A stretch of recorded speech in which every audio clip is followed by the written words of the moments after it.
धीरे धीरे जान अनजान होत बारू, मरता लइका से आन होत बारू। धीरे धीरे जान अनजान होत बारू, मरता लइका से आन होत बारू। अरे बानी बेमार लागे मिली ना प्यार, बोलो से बनब की सिंगार रहा। जब तक जियब तोहारे रहो, जब तक जियब तोहारे रहो, शादी तोसे नहीं होई त कुमारे रहो। अरे वाह। जब तक जियब तोहारे रहो, शादी तोसे नहीं होई त कुमारे रहो। एकरा से बढ़िया बात हमरा खातिर हो नहीं के संभव।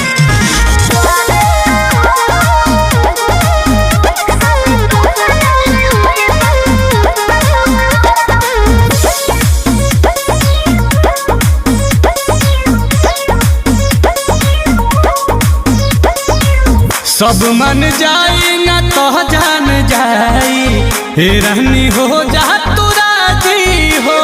कैसे हो जाई? रहब कुंवार ना तुहरा दुआरे, जानू हमार बाजा बाजी हो। हमार ना तो केहू के ना। अच्छा ओ पापा छोड़ब ना वादा ना तोड़ब ये जान, तोनी हमरा पर रखो भरोसा। बानी लाल तू खालो ना डोसा ये जान, मुंह बोरो ना जैसे समोसा। कोरोना हाथ बड़ी होता दरद, बोलो महारत बनब की यारे रहा। जब तक जियब तोहारे रहो, जब तक जियब तोहारे रहो, अच्छा। शादी तोसे नहीं होई त कुमारे रहो। जब तक जियब तोहारे रहो, शादी तोसे नहीं होई त कुमारे रहो। अति उत्तम विचार।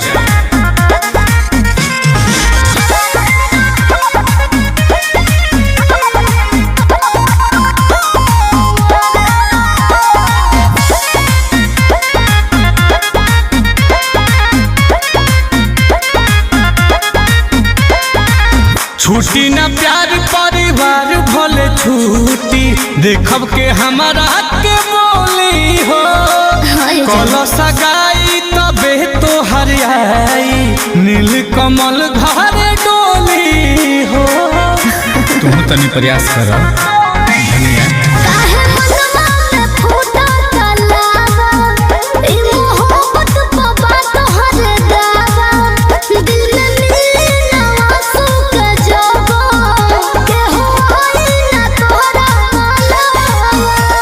की जवने ही रात कहयाही बारात, मोर बानी खड़ा अपना कपड़े रहो।